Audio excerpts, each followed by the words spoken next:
Palanpur news point ચેનલમાં આપ સૌનું હાર્દિક સ્વાગત છે।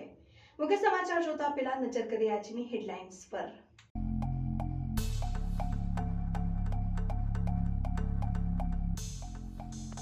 બનાસકાંઠા જિલ્લામાં સરકારના પાપા પગલી પ્રોજેક્ટ અંતર્ગત આંગણવાડીના ભૂલકાઓ મેળવી રહ્યા છે અનોખું જ્ઞાન।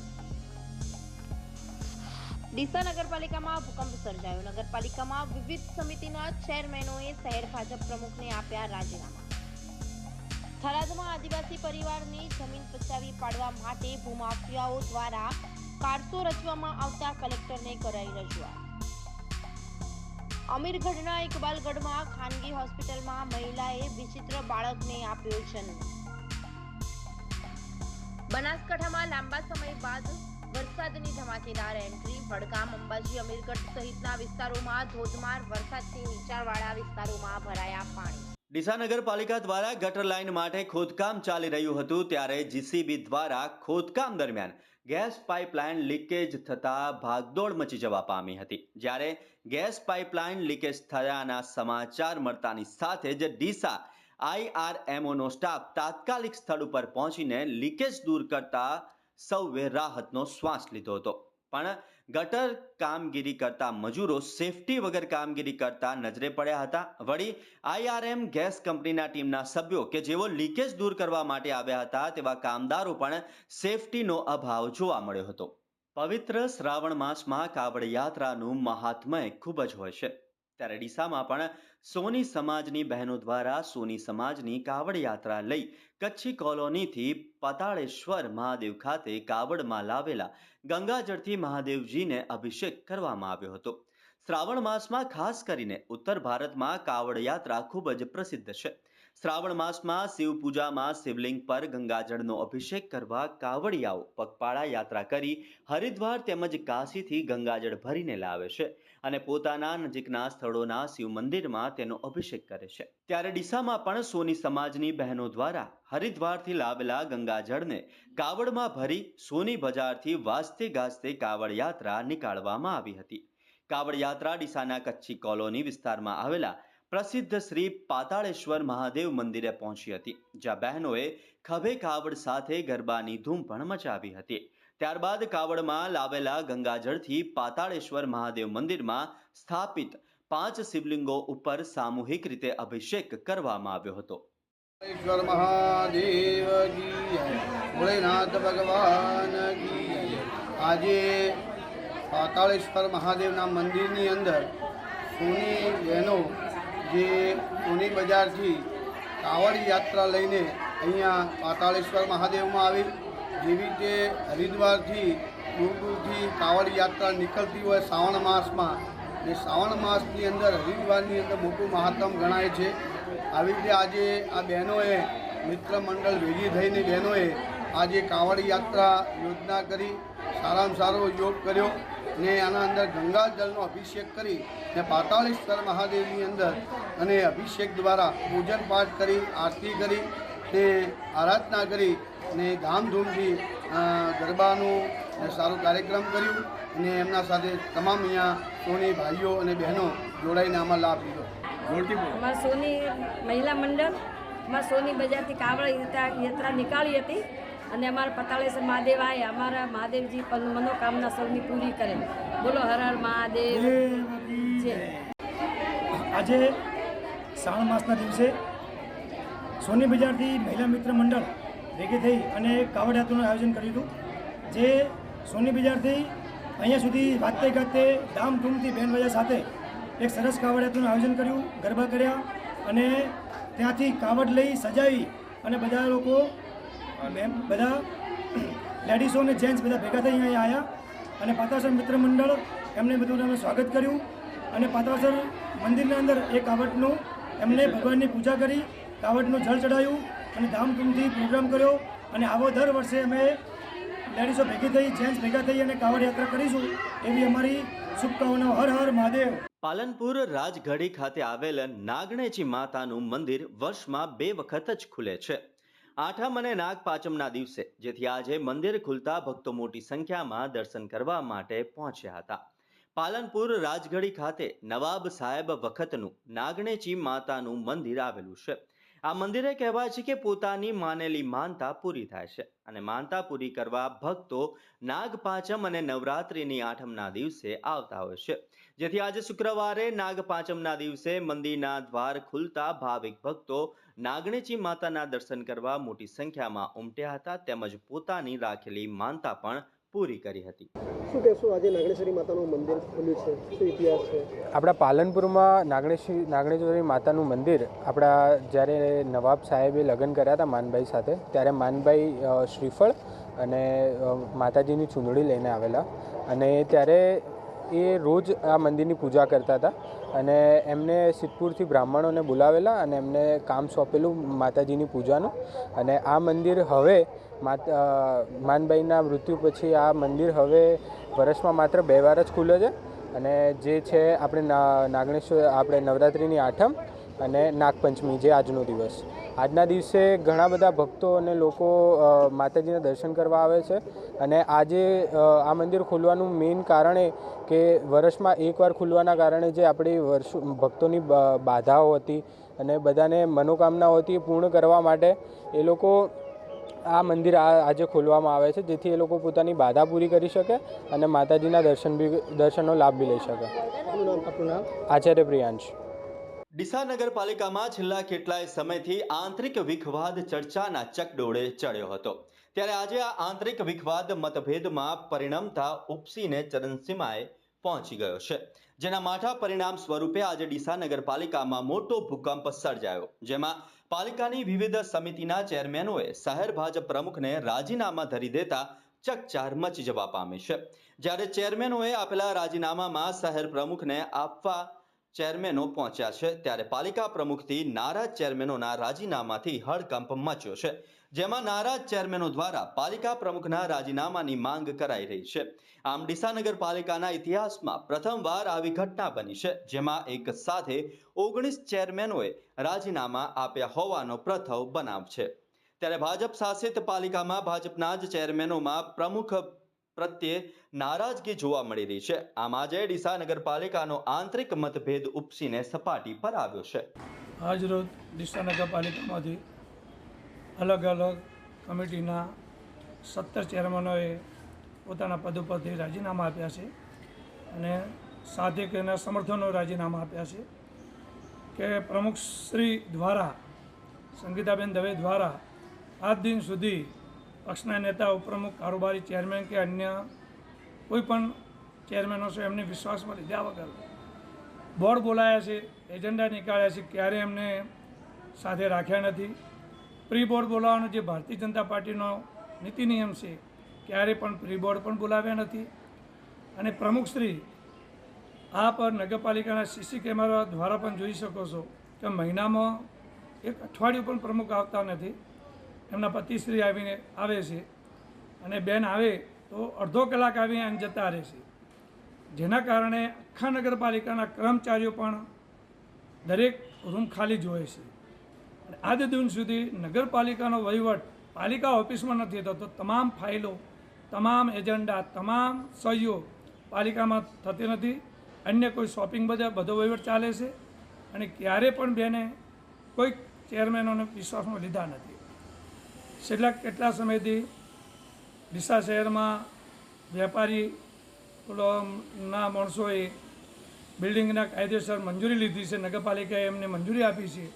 અત્યારે એમના ઇશારાથી કેટલાય બિલ્ડરોને હેરાન કરવામાં આવે છે અને ખોટી ખોટી નોટિસો આપવામાં આવે છે. ડીસાની 4 મકા અત્યારે કચરાના ઢગ સવાઈ ગયા છે. પ્રમુખશ્રીને અમે જાણ કરીએ તો તમારે શું, કોઈ કર્મચારીને કામ ફળાવીએ, કામ માગીએ તો કે પ્રમુખશ્રી ના પાડી છે, અમારું કામ નથી કરવાનું. તો ના છૂટકે અમે કેટલીક પ્રદેશમાં, જિલ્લામાં અને ડીસા શહેર સંગઠનને પણ વારંવાર રજૂઆત કરી છે. ના છૂટકે આજે અમારે બધાએ આ પગલું ભરવું પડ્યું અને અમને અપેક્ષા છે ભારતીય જનતા પાર્ટી કે અમને પૂરેપૂરો ન્યાય આપશે અને આમાં પૂરેપૂરું પાર્ટી પોતે ચકાસી અને અમને ન્યાય આપે એવો મને વિશ્વાસ છે. અને આ રાજીનામા આપે આપણા સદસ્યો, તેનું કોઈ કારણ? બસ આ જ પ્રમુખ પોતાની સમુગ્રશાહી ચલાવતા હતા. ભ્રષ્ટાચાર સિવાય કોઈ એમનો એજન્ડા જ નહોતો. વિકાસના કોઈ એમના મુખ્ય આજ દિન સુધી ક્યારેય બોલ્યા નથી. આજે નગરપાલિકાના 17 ચેરમેનો, જેમાં ઉપપ્રમુખ, કારોબારી ચેરમેન, પક્ષના નેતા, દંડક, મુખ્ય કમિટીઓને ચેરમેનના રાજીનામા આવ્યા. એમાં કેટલાય સમયથી પ્રમુખને અવારનવાર ધ્યાન દોર્યું, ચેરમેનોનું કામ થતા નહોતા, ચેરમેનોનો વિશ્વાસમાં નહોતા લેતા. પક્ષના શાસક પક્ષના નેતા હું હોઉં છતાં પણ છેલ્લા કેટલાય સમયથી કોઈ એમને સંકલન કર્યું નથી. ચોમાસાના ટાઈમમાં નગરપાલિકામાં દવાઓ નથી, સ્ટ્રીટ લાઇટ માટે લાઇટો પણ નથી. રાજુભાઈ ઠક્કર ગયા પછી આજ સુધી વીજ બિલ ભરાયું નથી. 12.5 કરોડ જેવું વીજ બિલ ચડી ગયું છે. અને એમના મળતિયાઓ ક્યાં આગળ ખર્ચાઓ કર્યા એ કોઈ હિસાબ પણ આપતા નથી અને કોઈના કામ કરતા નથી. અને એ નારાજગીથી અમે શહેર પ્રમુખ, જિલ્લા પ્રમુખ અને પ્રદેશ સુધી રજૂઆત કરી કે આ નારાજ સભ્યોના કામ થતા નથી, ફોન ઉપર ચોખ્ખું ના પાડવામાં આવે. તેથી કંટાળી અને આજે શહેર ભાજપ કાર્યાલય બધા ચેરમેન સાથે રાજીનામા આપ્યા. આજે વાસુભાઈ મોઢ પોતે શાસક પક્ષના નેતા છે. એમને ટેલિફોનિક મારા ઉપર આવેલું કે ભાઈ અમે બધા સદસ્યો ચેરમેન પદેથી રાજીનામું આપીએ છીએ. એટલે એમના કહેવા પ્રમાણે 17 જેવા ચેરમેનોના ચેરમેન પદેથી એ લોકો રાજીનામું આપે છે. એમને મને જે વિશેષ વાત કરી એ પ્રમાણે આજથી 15 દિવસ પહેલાં નગરપાલિકામાં પ્રમુખ દ્વારા એમનો કામ ન થવાના કારણે એ લોકો નારાજ હતા. એટલે અમારા જોડે રજૂઆત કરવા માટે આવ્યા હતા. એમની રજૂઆતના આધારે અમે જિલ્લા પ્રમુખ માન્ય કીર્તિસિંહજી વાઘેલા, જિલ્લાના મહામંત્રી અને ઝોન મહામંત્રી સંજયભાઈ બ્રહ્મભટ્ટ, એમને પણ અમે પ્રમુખ મહામંત્રીએ આ વિશે વાત કરેલી કે ભાઈ નગરપાલિકાની અંદર થોડો વિખવાદ ચાલે છે અને લગભગ 22 થી 25 જે સદસ્યો છે એ નગરપાલિકાના પ્રમુખના વહીવટના કારણે નારાજગી છે. તો આનો યોગ્ય નિકાલ થાય એ વાતમાં તમારે આગળ વધવું જોઈએ. જિલ્લા અધ્યક્ષે પણ અમે અમારી વાત સાંભળી અમને કીધું છે કે ભાઈ એનો આપણે રસ્તો કાઢી દઈશું.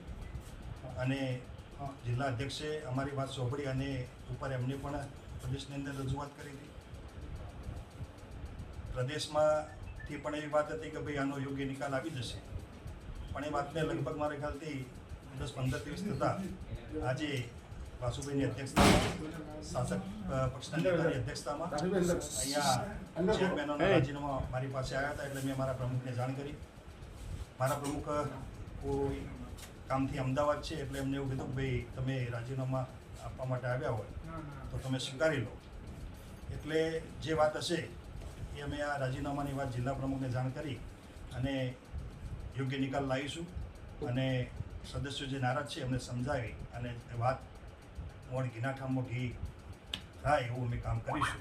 ડીસા નગરપાલિકાના ઇતિહાસમાં આ પ્રથમ વખત આટલા સમિતિના ચેરમેન દ્વારા રાજીનામા આપવામાં આવ્યા છે. તો ક્યાંક ને ક્યાંક પાર્ટીની કોઈ ભૂલ હોય તેવું તમને નથી દેખાતું? આમાં પાર્ટીનો કોઈ ભૂલ હોતી નથી. સદસ્યો એમના પ્રોટોકોલ મુજબ શહેર પ્રમુખ અને મહામંત્રીને રજૂઆત કરતા હોઈએ છીએ. અમે અમારા પ્રોટોકોલમાં અમે જિલ્લાને રજૂઆત કરતા હોઈએ છીએ. આ બધી વાત થઈ ગયેલી છે. હવે મૂળ નિર્ણય જિલ્લાને અને પ્રદેશને કરવાનો છે. એ લોકો લગભગ નિર્ણય 2-4 દિવસમાં જે નિર્ણય લેશે, પાર્ટીને જે નિર્ણય આપશે અમે માન્ય રાખીશું. પણ આ લોકો આવ્યા છે તો રાજીનામા આપવા માટે આવ્યો તો એક અમારી પણ ફરજ છે કે એમનો રાજીનામું અમે લીધા છે અને અમે જિલ્લા પ્રમુખને જાણ કરી દઈશું. જે ચેરમેનો રાજીનામા આપ્યા છે શું બતાવ્યું છે મુખ્ય કારણ? એમનું મુખ્ય કારણ એક જ છે કે ભાઈ મનસ્વી વહીવટ નગરપાલિકાના પ્રમુખ દ્વારા થઈ રહ્યો છે. અમે કર્મચારીને ફોન કરીએ તો પણ અમારા ફોન કર્મચારી એવું કહે છે કે ભાઈ તમારે કોઈ પાણીનું ટેન્કર જોઈતું હોય અથવા કોઈ વાત હોય તો તમારે જે તે સમિતિના ચેરમેન અથવા પ્રમુખને જાણ કરશો તો તમે કામ કરીશું, બાકી અમે કામ કરીશું ને એવા એમની વાત છે અને એમના જોડે રેકોર્ડિંગ પણ છે એવું પણ એ લોકો કહે છે. એટલે વિષય બીજો કંઈ કારણ નથી. મૂળ પ્રમુખશ્રીની અમુક મનસ્વી વહીવટના કારણે કોઈ ખટરાકના કારણે આમનો કામ થતો નથી. પણ એનો યોગ્ય નિકાલ અમે સંગઠન દ્વારા લાવી દઈશું અને 100% ખાતરી છે કે નિકાલ આવી જશે. ઘણા દિવસોના વિરામ બાદ વડગામ તાલુકામાં 2 કલાકમાં 1.5 ઇંચ વરસાદ વરસ્યો, જેને લઈ વડગામ પાલનપુરને જોડતા હાઈવે પર ઘૂંટણસમા પાણી ભરાતા વાહન ચાલકો તેમજ રાહદારીઓ અટવાયા હતા. ભારે વરસાદથી વડગામ તાલુકા પંચાયતના પરિસરમાં પણ પાણી ભરાયા તો પાણી ભરાતા અરજદારો પણ અટવાયા હતા. તાલુકા પંચાયતમાં કામ અર્થે આવતા અરજદારો મુશ્કેલીમાં મુકાયા હતા. તાલુકા પંચાયત આગળ જ પાણી ભરાતા અરજદારો પાણીમાં ચાલવા માટે મજબૂર બન્યા. દર વર્ષે ચોમાસા દરમિયાન તાલુકા પંચાયત પરિસરમાં પાણી ભરાય છે, જે સમસ્યાનો કોઈ નિકાલ કરવામાં આવતું નથી. વરસાદથી ખેડૂતોના ખેતરોમાં પણ પાણી ભરાયા હતા. મગફળીના વાવેતરવાળા ખેતરોમાં પણ પાણી ભરેલા દ્રશ્યો જોવા મળ્યા હતા. જોકે ઘણા દિવસો બાદ વરસાદ આવતા ખેડૂતોના પાકોને ફાયદો થશે. બનાસકાંઠામાં અકસ્માતોની વણઝાર ચાલી રહી છે. રોજ રોજ અકસ્માતોના સમાચાર વાયુ વેગે પ્રસરતા હોય છે. તેવામાં ગઈ રાત્રે અને એક આજે સવારે 2 અકસ્માતોની ઘટના સામે આવી. અમીરગઢ નજીક માવલ પાસે 2 અકસ્માત સર્જાયા. એક રાત્રિના સમયે અને એક આજે વહેલી સવારે.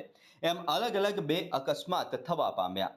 રાત્રે એક ટ્રકના ડ્રાઈવરે માવલ પાસે સ્ટેરિંગ પરનો કાબુ ગુમાવતા અકસ્માત સર્જ્યો તો ટ્રક રોડની સાઈડમાં પલટી મારી ગયું અને બીજો અકસ્માત આજે વહેલી સવારે એક ટ્રક ડિવાઈડર સાથે અથડાતા એમ 2 અકસ્માત સર્જાયા.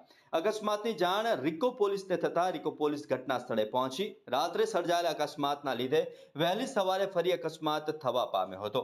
રાત્રે સર્જાયેલ અકસ્માતના ટ્રેલરને કેમ નેશનલ હાઈવે ઓથોરિટીએ આખી રાત હટાવ્યું નહીં તે ચર્ચાસ્પદ બનવા પામ્યું છે. સમયસર નેશનલ હાઈવે ઓથોરિટીએ સમયસર ટ્રકને હટાવી રસ્તો ખુલ્લો કરવાની જરૂર હતી. અકસ્માત થતા લોકોના ટોળે-ટોળા ઉમટી પડ્યા હતા, પરંતુ 2 અકસ્માત વચ્ચે પણ સદનસીબે અકસ્માતમાં કોઈ મોટી જાનહાનિ સર્જાઈ નહોતી. ગુજરાત સરકાર નવતર પ્રયોગો થકી શિક્ષણને ઉચ્ચ સ્તરે લઈ જવા સતત પ્રયત્નો કરી રહ્યું છે. પાયાનું શિક્ષણ મજબૂત થાય તે દિશામાં સરકાર અનેક પ્રોજેક્ટ થકી કામ કરી રહી છે.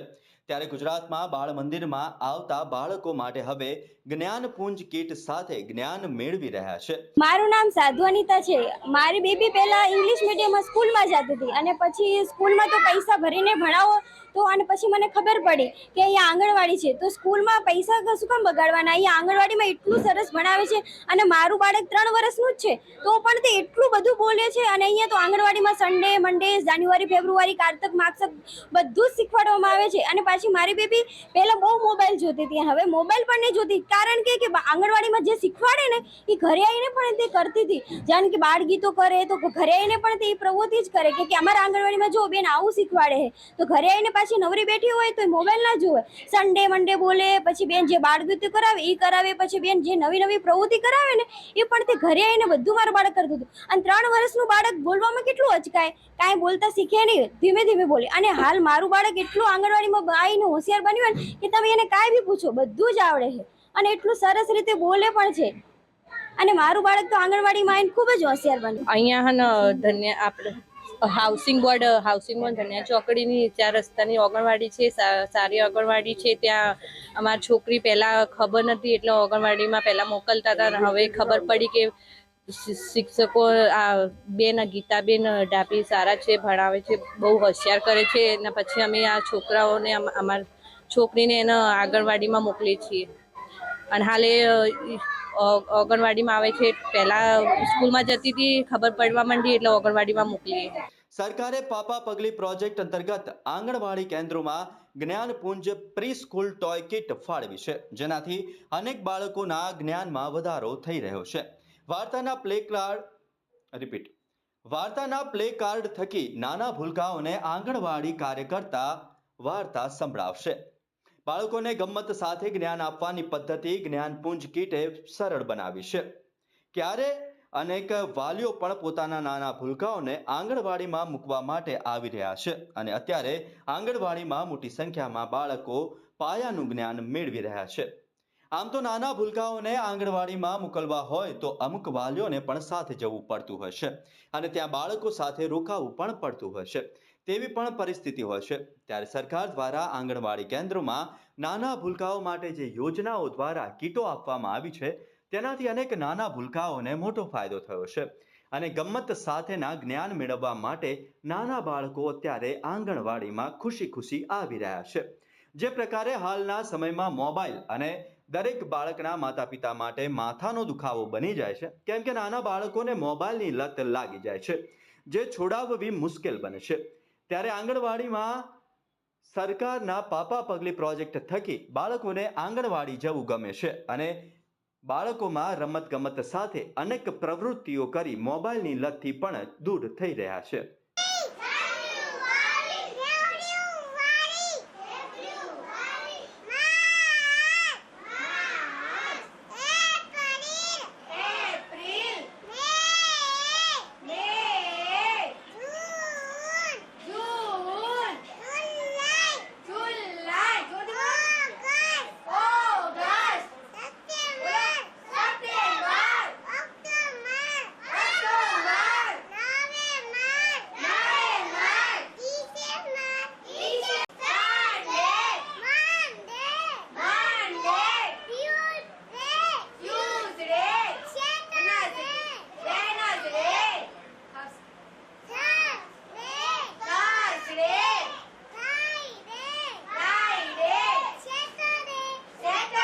દનિયાણા 4 રસ્તા આંગણવાડીની કાર્યકર બેન છું. અત્યારે અમને પાપા પગલી અંતર્ગત કીટ આપવામાં આવી છે, જેનાથી અમને શિક્ષણમાં સારો એવો પ્રયત્ન કરી શકાય એમ કે છોકરાઓને ભણાવવામાં સાનુકૂળતા પડે. આ કીટની અંદર અમને ક્લે આપવામાં આવી છે, જેનાથી અમે બાળકોને આંગળીઓના એક્સરસાઇઝ પણ કરાવી શકીએ, સાથે સાથે એને કંઈક શીખવાડવાનું અને સાથે એને મજા પણ આવે છે. જે આમ કે આપણે બાળકોને માટીમાં રમવા નથી જવા દઈ શકતા, પણ આ ક્લે દ્વારા એને માટીથી એને આંગળીઓની એક્સરસાઇઝ કરાવી શકાય છે. પરવણી આપવામાં આવી છે, જેથી બાળકો એકાગ્રતાથી વસ્તુને પુરવણી કરી અને એની એકાગ્રતા વધારી શકે છે. અને બાળકોને કલર આપવામાં આવ્યા છે, જેથી બાળકોને ડ્રોઈંગ બુકની અંદર શાંતિથી કલર કરી શકે છે અને એના માનસિક, સામાજિક અને સાથે બેસીને જે પ્રવૃત્તિઓ કરે છે એનાથી સામાજિક વિકાસ પણ એનો થાય છે. બનાસકાંઠા આંગણવાડી કેન્દ્રના જે પ્રોગ્રામ ઓફિસરનું કહેવું છે કે સરકારના પાપા પગલી પ્રોજેક્ટ થકી આંગણવાડી કેન્દ્રમાં નાના બાળકોને મોટા લાભ લઈ રહ્યા છે અને બાળકો જે આંગણવાડી કેન્દ્રમાં આવતા તે પણ આ પ્રોજેક્ટ થકી હવે આંગણવાડી કેન્દ્રમાં આવી રહ્યા છે અને બાળકોને રમતગમત સાથે જ્ઞાન મળી રહે છે. અને સરકારના પાપા પગલી પ્રોજેક્ટ થકી બાળકોનો શારીરિક, માનસિક અને સર્વાંગી વિકાસ થાય તે માટે આંગણવાડી કેન્દ્રના સંચાલકો દ્વારા પણ તમામ તકેદારી રાખવામાં આવી રહી છે. બાળકોને પૌષ્ટિક ખોરાક મળે તે માટે પણ પૂરતી તકેદારી રાખવામાં આવે છે, જેનાથી આંગણવાડી કેન્દ્ર અત્યારે મોટી સંખ્યામાં બાળકો આવી રહ્યા છે. બનાસકાંઠા જિલ્લાની 3365 આંગણવાડી કાર્યરત છે. પાપા પગલી પ્રોજેક્ટ અંતર્ગત એક્સપર્ટ દ્વારા 17 થીમ આધારિત પૂર્વતત્વ શિક્ષણ આપવામાં આવે છે 3 થી 6 વર્ષના બાળકોને. સાથે સાથે અત્યારે આજના ટેકનિકલ યુગમાં બાળકો ઘરે પણ વાલીઓ ઘરે પણ મોબાઈલ રમવા આપી દેતા હોય છે, બાળક રમે છે ત્યારે. પણ જો બાળકોને પ્રવૃત્તિ કરાવવામાં આવે અને બાળકો સાથે રમાડવામાં આવે તો બાળકોનો સર્વાંગી વિકાસ સારો થઈ શકે છે. અને મોબાઈલ બાળકોને ન આપવામાં આવે, આંગણવાડીમાં બાળકોને નિયમિત મોકલવામાં આવે, જેથી કરીને બાળકોનો સર્વાંગી વિકાસ થઈ શકે. 17 થીમ આધારિત ખૂબ જ સરસ પ્રોગ્રામિંગ શિક્ષણ આપવામાં આવે છે. સાથે સાથે બાળકોનું પોષણ સ્તરનું પણ ધ્યાન રાખવામાં આવે છે અને બાળકોને અઠવાડિયામાં મેનુ મુજબ નાસ્તો આપવામાં આવે છે અને પ્રમાણસરનો નાસ્તો આપવામાં આવે છે, જે બાળક જમી શકે અને એના ટેસ્ટને પણ ધ્યાને રાખીને નાસ્તો બનાવવામાં આવે છે, જેથી કરીને બાળકોનો સર્વાંગી વિકાસ થાય અને બાળકોનું ભવિષ્ય ઉજ્જવળ બને. અમીરગઢ તાલુકાના ઇકબાલગઢ ગામમાં આવેલી ખાનગી વિનાયક હોસ્પિટલ જે હોસ્પિટલ મહિલાની ડિલિવરી માટે જાણીતી છે. આજે રાજસ્થાનની એક આદિવાસી મહિલાના પેટમાં દુખાવો ઉપડ્યો હતો.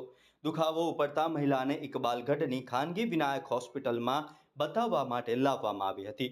વિનાયક હોસ્પિટલના ડોક્ટર દ્વારા મહિલાની સોનોગ્રાફી કરતા માલુમ પડ્યું હતું કે મહિલાના પેટમાં ખોડ ખાપણવાળું બાળક હતું અને તે બાળક મૃત્યુ પામ્યું હતું અને બાળકના ખોડ ખાપણમાં માથાના ભાગનો વિકાસ પણ થયો ન હતો. વિનાયક હોસ્પિટલના ડોક્ટર દ્વારા મહિલાની સુરક્ષિત ડિલિવરી કરાવી મહિલાનો જીવ બચાવ્યો હતો.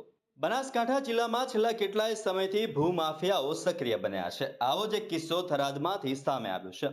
થરાદમાં રહેતા એક આદિવાસી પરિવારની જમીન પચાવી પાડવાનો ભૂમાફિયાઓ દ્વારા કારસો રચવામાં આવ્યો, જેમાં આદિવાસી પરિવારને પોલીસની ધમકી આપી અને તેમની પાસેથી જમીન પડાવી પાડવા માટે થરાદ તાલુકાના 4 શખ્સો દ્વારા કારસો રચવામાં આવ્યો હતો, જેમાં આદિવાસી મહિલા ટીનાબેન અંબારામભાઈ ભીલને ધમકી આપી અને તેમની જમીન પચાવી પાડવા માટે પોલીસ મથકે ખોટી અરજીઓ કરી અને ખોટા નિવેદન લખાવવા માટે તેમજ જાનથી મારી નાખવાની ધમકી આપતા આદિવાસી પરિવાર આજરોજ પાલનપુર કલેક્ટર કચેરી ખાતે આવી પહોંચ્યો, જ્યાં જિલ્લા કલેક્ટર તેમજ જિલ્લા પોલીસ વડાને લેખિતમાં રજૂઆત કરી અને ન્યાયની માંગ કરી હતી. મારી બેને ફોન કર્યો તો હવાને હું તેડવા જોતો એ કે મને તેડવાય કે તમે મારા કંથી ઘર પણ લે હે ત્યાં ભાઈ આ લઈ જતા કે ખોટો આરોપ મારા માં ઠોકે છે કે ઓમ કર્યું ફરીએ ઠોકાનું કહે છે એ કે હે ઈશ્વર વલ્લાલ કહે એટલે હું હવાને તેડવા જોયો ને અને પછી હું આવ્યો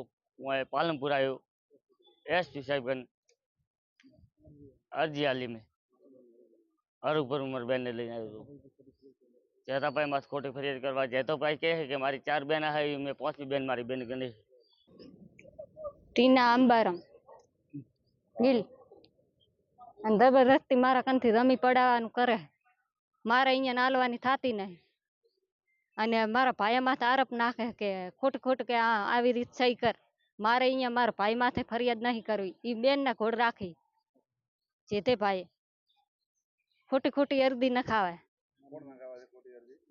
ઈશ્વરલાલ ને વાઘો મારે અહીંયા હાલવાની થતી નહીં અને મારા ભાઈને ફોન કર્યો મને લેવા જબરદસ્તી ફસાવી અહીંયા લઈ રહી.